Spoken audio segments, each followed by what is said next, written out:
জরিন হরফে লেখা, রূপালি হরফে লেখা, আসমানের কোরআন। আসসালামু আলাইকুম ওয়া রাহমাতুল্লাহি ওয়া বারাকাতুহু। সুপ্রিয় দর্শক শ্রোতা, কাছে দূরে, ঘরে বাহিরে, দেশে বিদেশে যে যেখান থেকে এই মুহূর্তে আমাদেরকে দেখছেন, সবাইকে স্বাগত জানাচ্ছি বাঁশরী একটি নজরুল চর্চা কেন্দ্র নিবেদিত কাজী নজরুল ইসলামের কাব্য আমপারা এই অনুষ্ঠানে। সুপ্রিয় দর্শক শ্রোতা, আমরা আমাদের এই অনুষ্ঠানে নজরুলের কাব্য আমপারা থেকে আমরা আবৃত্তি শুনি এবং নজরুলের হামদ নাত আমরা শুনি। তার সাথে সাথে আমরা আমপারা থেকে পবিত্র কালামে পাকের তেলাওয়াত শুনে থাকি। আমরা আজকের অনুষ্ঠানের জন্য নির্ধারণ করেছি সূরা আবাসা। শুরুতেই আমরা তেলাওয়াতে যাচ্ছি। সূরা আবাসার তেলাওয়াত করছেন কারি ডক্টর মাওলানা মোহাম্মদ আব্দুল কাইয়ুম। أعوذ بالله من الشيطان الرجيم.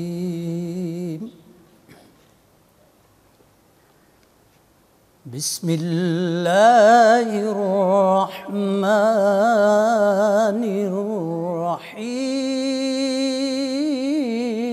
الرحيم. عبس وتولى أن جاءه الأعمى وما يدرك لعله يزكى أو يذكر فتنفعه الذكرى أما من استغنى فأنت له تصدى وما عليك ألا يزكى وأما من جاءك يسعى وهو يخشى فأنت عنه تلهى كلا إنها تذكرة فمن شاء ذكره في صحف مكرمة مرفوعة مطهرة بأيدي السفرة كرام بررة قتل الإنسان ما أكفره من أي شيء خلقه من نطفة خلقه فقدره ثم السبيل يسره ثم أماته فأقبره ثم إذا شاء أنشره كلا لما يقض ما أمره فلينظر الإنسان إلى طعامه أنا صببنا الماء صبا ثم شققنا الأرض شقا فأنبتنا فيها حبا وعنبا وقضبا وزيتونا ونخلا وحدائق غلبا وفاكهة وأبا متاعا لكم ولأنعامكم فإذا جاءت الصاخة يوم يفر المرء من أخيه وأمه وأبيه وصاحبته وبنيه لكل امرئ منهم يومئذ شأن يغنيه وجوه يومئذ مسفرة ضاحكة مستبشرة ووجوه يومئذ عليها غبرة ترهقها قترة أولئك هم الكفرة الفجرة صدق الله المولانا العظيم সুবহানাল্লাহি ওয়া বিহামদিহি সুবহানাল্লাহিল আযীম। সুপ্রিয় দর্শক শ্রোতা, আল্লাহ তাআলা বলেছেন ঈমানদারদের সামনে যখন পবিত্র কোরআন তেলাওয়াত করা হয় জাদাতহু ঈমানা, তাদের ঈমান বৃদ্ধি পায়। সত্যি এই তেলাওয়াতে আমাদের ঈমান নিঃসন্দেহে বৃদ্ধি পেয়েছে। এবার চলুন না আমরা শুনে আসি কাজী নজরুল ইসলাম তার শব্দের বাঁধনে কিভাবে এই সূরা আবাসার অনুবাদ করেছেন। সূরা আবাসার এই অনুবাদের আবৃত্তি নিয়ে আসছেন আমাদের দেশের প্রসিদ্ধ আবৃত্তি শিল্পী ডক্টর অমিত আহসান। শুরু করি লয়ে নাম আল্লাহর, দয়া করুণার যার নাই নাই পার। মোহাম্মদ ভ্রু ভঙ্গি করি ফেরাইল মুখ, যেহেতু আসিল এক অন্ধ আগন্তক তাহার নিকট। তুমি জানো মোহাম্মদ, হয়তোবা লোভিবে সে শুদ্ধির সম্পদ, কিংবা তব উপদেশ মতো সে চলিবে, তাহাতে তাহার তরে সুফল বহিবে। মানে না যে তব কথা বেপরোয়া হয়ে, বুঝাইতে কত যত্ন তব তারে লয়ে। অথচ সে শুদ্ধাচারী না হইলে পর, তোমার দায়িত্ব নাই প্রভুর গোচর। কিন্তু তব পাশে ছুটে আসে যেই জন আল্লাহর সে ভয়ও রাখে, তার থেকে মন সরাইয়া লও তুমি, উচিতে নয়। আল্লাহরে উপদেশ জানিও নিশ্চয়, কাজেই যাহার ইচ্ছা করুক উহার আলোচনা সেই উপদেশ সম্ভার। মহিম মহান পত্রাবলিতে লিখিত, উন্নত পুত লেখক হস্তে সুরক্ষিত। আর সে লেখকগণ শত মহান, সর্বনাশ মানুষের সে কৃতঘ্ন প্রাণ।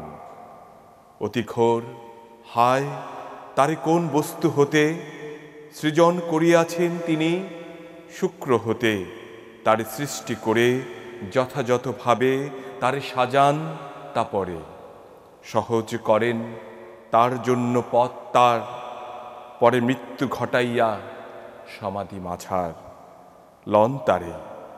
পুনরায় ইচ্ছা সে যখন বাঁচাইয়া তুলিবেন তাহারে তখন। না না তিনি করেছেন যে আদেশ তারে, সমাধা সে করিল না তাহা একেবারে। করুক মানুষ এবার দৃষ্টিপাত, তাহার খাদ্যের পানে কত বৃষ্টিপাত করিয়াছি তার তরে মাটির তাপরে। বিদীর্ণ করিয়াছি কত ভালো করে, অনন্তর জন্মাইয়াছি ফসল প্রচুর, আঙ্গুর শাক সবজি জাইতুন খেজুর। গহন কানন রাজি তৃণাদীয় ফল, তোমাদের ও পশুর মঙ্গল সাথীতে। আসিবে যবে সে বিপদ দিন, ভীষণ নিনাদে লোক পালাবে সেদিন। নিজ ভ্রাতা নিজ পিতা মাতা হতে সঙ্গিনী ও পুত্রগণ ফেলে রেখে পথে। সেদিন এমনই হবে অবস্থা লোকের, ভাবিতে সে পারিবে না কথা অন্যের। সেদিন উজ্জ্বল হবে কত সে আনন, হাসি রাশি ভরা আর পূর্ণ হর্ষণ। আবার কত সে মুখ ধূসর ধুলায়, হইবে হায় রে আচ্ছাদিত কালিমায়। ইহারা তাহারা অমান্যকারী আর ভ্রষ্টাচারী যারা। আবাস অর্থ হচ্ছে ভ্রু ভঙ্গীকরণ। অসংখ্য ধন্যবাদ জানাচ্ছি ডাক্তার অমিত আহসান। খুব চমৎকার এবং দারাজ কণ্ঠে আপনি আমাদেরকে কাব্য আমপারার এই আবৃত্তি আপনি শোনালেন। সুপ্রিয় দর্শক শ্রোতা, সত্যি কাজী নজরুল ইসলাম তার অনন্য সৃষ্টি দিয়ে আমাদেরকে বাংলা সাহিত্যকে তিনি সমৃদ্ধ করে গিয়েছেন। শুধু কাব্য আমপারা নয়, আসলে কাজী নজরুল ইসলাম তিনি যে হামদ নাতগুলো রচনা করেছেন সেগুলো আমাদের মধ্যে না থাকলে আজকে বাংলা সাহিত্যের বড় একটি অংশ হয়তো হারিয়ে যেত। তিনি আমাদেরকে এই বড় একটি জায়গা থেকে অত্যন্ত সমৃদ্ধ করে গিয়েছেন। এবার আমরা কাজী নজরুল ইসলামের এই হামদ নাত আমরা শুনব। আমাদের মাঝে হামদ নাত পরিবেশন করবেন আপনাদের সবার পরিচিত মুখ, বাংলাদেশের একজন শ্রেষ্ঠ সঙ্গীতজ্ঞ ফাতেমাতুজ জাহরা। সাহারাতে ফুটল রে রঙিন গুলে লালা, সাহারাতে ফুটল রে রঙিন গুলে লালা, সে ফুলেরই খুশবুতে আজ দুনিয়া মাতোয়ালা, সাহারাতে ফুটল রে। সেই ফুল নিয়ে কাড়াকাড়ি চাঁদ সূরজ গ্রহ তারায়, সেই ফুল নিয়ে কাড়াকাড়ি চাঁদ সূরজ গ্রহ তারায়, ঝুঁকে পড়ে চুমে সে ফুল, ঝুঁকে পড়ে চুমে সে ফুল, নীল গগন নিরালা, ঝুঁকে পড়ে চুমে সে ফুল, নীল গগন নিরালা, সাহারাতে ফুটল রে রঙিন গুলে লালা, সাহারাতে ফুটল রে। গুলে লালা মানে ফুল, নবীজিকে বলছেন আর কি, গুলে লালা। সেই ফুলের রৌশনীতে আরশ কুরসি রৌশন, সেই ফুলেরই রং লেগে আজ ত্রিভুবন উজালা, সেই ফুলেরই রং লেগে আজ ত্রিভুবন উজালা, সাহারাতে ফুটল রে রঙিন গুলে লালা, সাহারাতে ফুটল রে। চাহে সে ফুল জিনো ইনসান হুর পরি ফেরেশতায়, চাহে সে ফুল জিনো ইনসান হুর পরি ফেরেশতায়, ফকির দরবেশ বাদশা চাহে, ফকির দরবেশ বাদশা চাহে, করিতে গলার মালা তারে, করিতে গলার মালা, সাহারাতে ফুটল রে রঙিন গুলে লালা, সাহারাতে ফুটল রে।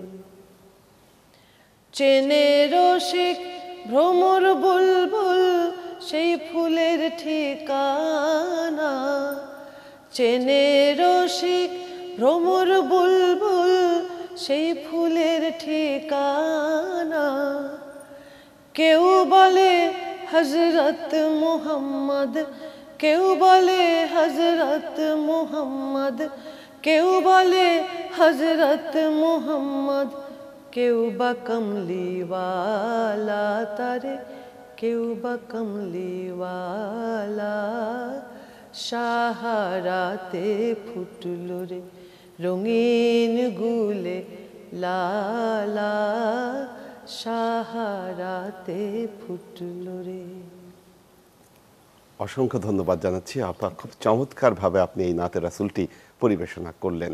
সুপ্রিয় দর্শক শ্রোতা, কি চমৎকারভাবে কাজী নজরুল ইসলাম গুলে লালা, আসলে গুলে লালা এটি একটি ইরানি ফুল, গুল মানে ফুল, লালা মানে হচ্ছে টিউলিপ। তিনি এই টিউলিপ ফুল দিয়ে আমাদের প্রিয় নবী হযরত মুহাম্মদ মুস্তাফা সাল্লাল্লাহু আলাইহি ওয়াসাল্লামকে বুঝিয়েছেন।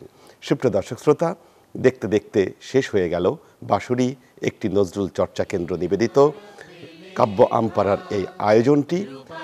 আজকের মতো এখানেই বিদায় নিচ্ছি। প্রতিদিন একই সময় চ্যানেল 24-এর পর্দায় আবারও দেখা হবে ইনশাআল্লাহ। ভালো থাকুন, সুস্থ থাকুন। আসসালামু আলাইকুম ওয়া রাহমাতুল্লাহি ওয়া বারাকাতুহু। রূপালী হরফে লেখা আসমানের কোরআন, নীল আসমানের কোরআন।